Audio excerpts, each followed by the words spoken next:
you know, I'll say it right now to everyone in the comment section that's like, wrestling's fake. Yeah, you're right. So was Game of Thrones, though.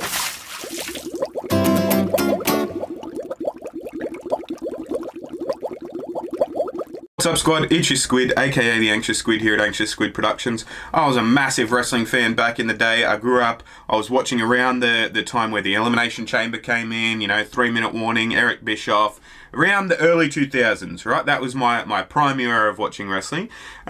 Obviously, when I was a younger kid, I watched the Attitude Era. Jeff Hardy was my favorite wrestler, all that sort of stuff, right? I've recently been drawn back into the wrestling universe and pro wrestling in general, A, by Pat McAfee, B, by friends who have been like, yo, get back into it, you know what I mean? It's getting good. And yeah, AEW, better than WWE. At this point, in my opinion, better than WWE. It's wrestling catered to adults that are interested in wrestling, not 12-year-olds. And you can't say that about WWE. But yeah, I'm really excited about AEW.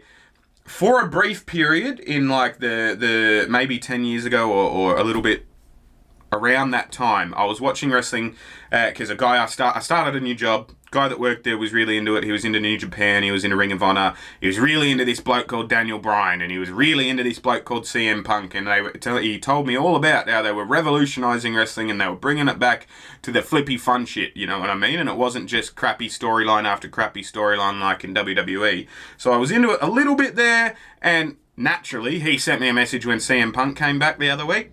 And so I've been slowly getting into wrestling again because it's entertaining, right? And, you know, I'll say it right now to everyone in the comment section that's like, wrestling's fake. Yeah, you're right.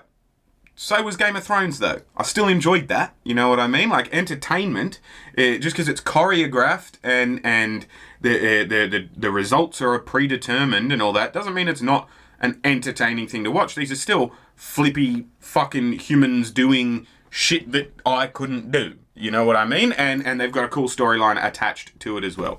So anyway, I've been blabbing for ages. Let's just get into this video. 25 times AEW destroyed WWE. I made a video highlighting the times when WWE took a shot at AEW. There were only really 7 major ones that I could find, but today we're going to do the opposite and take a look. As always, check out this guy in the comments if you want. Took a shot at like his video, a link to his video will be in the comments.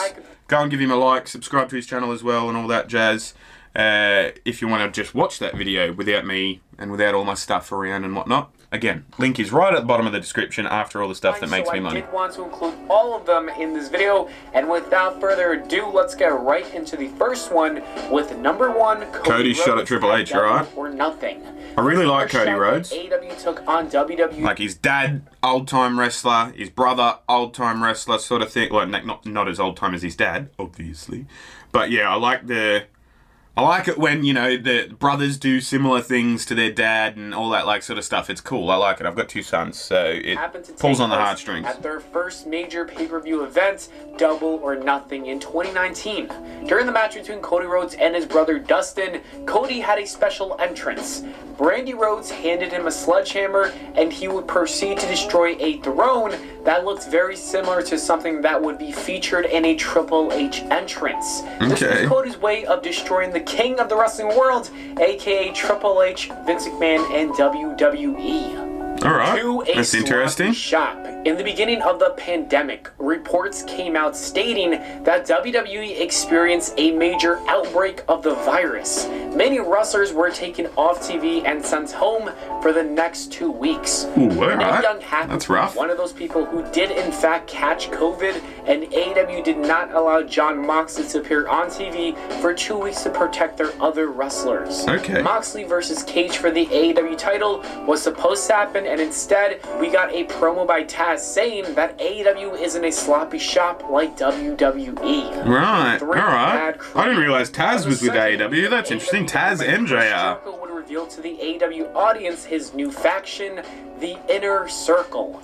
Former WWE wrestler Jack Swagger was one of those members. Oh, yeah? When Chris Jericho brought up Jake Hager, the fans would start a "We the People" chant, and that's obviously a callback to his former gimmick. Chris Jericho quickly ended it when he said it was a stupid line from bad creative, completely burying the WWE Love creative it. team. Love it. Get into it. And That would have been a forever. shoot, too. We have Because he not wasn't heard going to it be able to ever predict what the since. crowd said. Number 4, leg slaps. A few months ago, WWE put a ban on leg slapping because it kind of looks ridiculous in wrestling, and I've never been a huge fan of them for the most part. Yeah, but it makes the noise. AEW Like, took it upon themselves to mock WWE about this ban, and the Young Bucks would do it twice. One of them. That's funny. was I on love the an Young episode Bucks. of They're good. BTE Where they had a You don't have to go to WWE to earn your money. that there were no leg slaps around. Is that Matt Hardy? Was on AEW TV when Don Is Matt Hardy on One AEW? of them was That's on 100% episode Matt Hardy. BTE where they had a On the right sign there. with a rule stating that there were That no is leg 100% slaps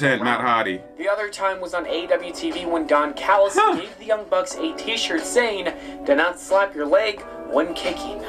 Number 5, Twitch. In late 2020, WWE changed their This is rules for wrestlers interesting. using third-party platforms such as Cameo and or Twitch. The company was going to monitor it and take a cut of their revenue. okay. I still think that's a terrible decision from WWE, and it's definitely that's not rough. fair for the independent contractors. Anyways, AEW took that opportunity to take another clear shot at WWE. Yeah, like that's, I was about to say, that's really fucking weird. Like, let them earn their money. Like, they're not your employees, right? Like, the WWE are fucking cunts when it comes to employment. And if you don't like the C word, find a different channel to watch reaction videos on. Doesn't bother me. Hit the dislike button. Off you fuck, right? Like, I'm Australian. We swear. Deal with it.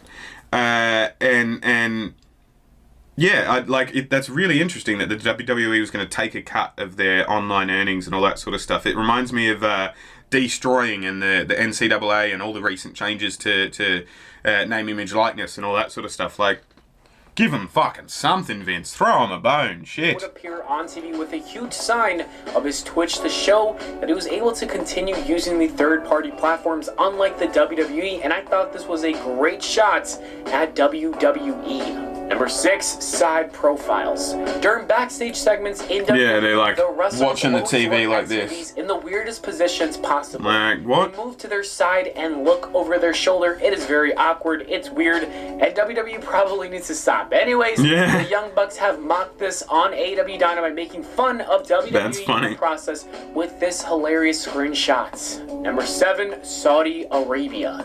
When CM Punk joined Fox's WWE show backstage, he tweeted that nobody would be safe.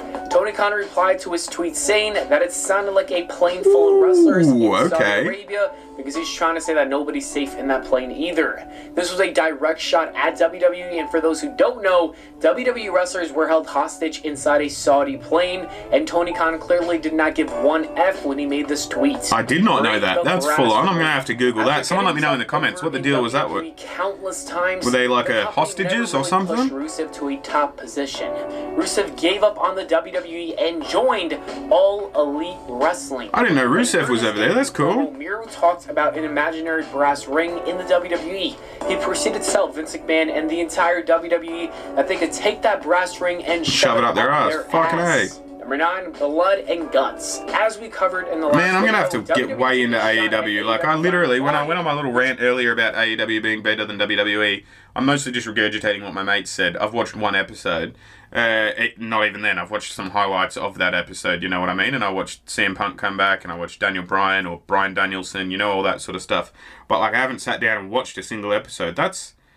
Yeah, I'm going to have to... I think I'll do a multi-parter, like the AEW story. If there's a documentary on how AEW started yet, let me know in the comments. I'll find it from your comments and whatnot, and I'll react to it. I haven't done a multi-part video in a while.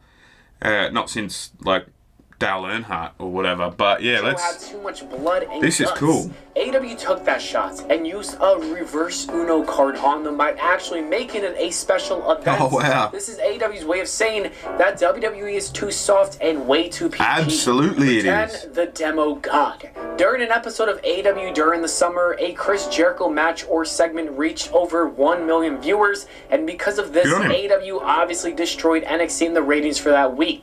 Chris Jericho decided to call himself the Demo God after this, reminding Triple H and NXT constantly which show draws more viewers. Yeah. Number 11, the Vince McMahon parody.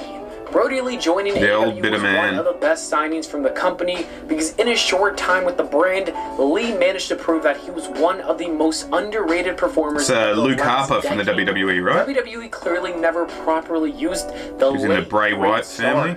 Brody Lee made sure to take a funny shot at Vince McMahon during his early promos. Is he late, great? Oh, did he pass away? That's rough. He wasn't the only old bitter man that did not believe in him, implying Vince McMahon never believed in him either.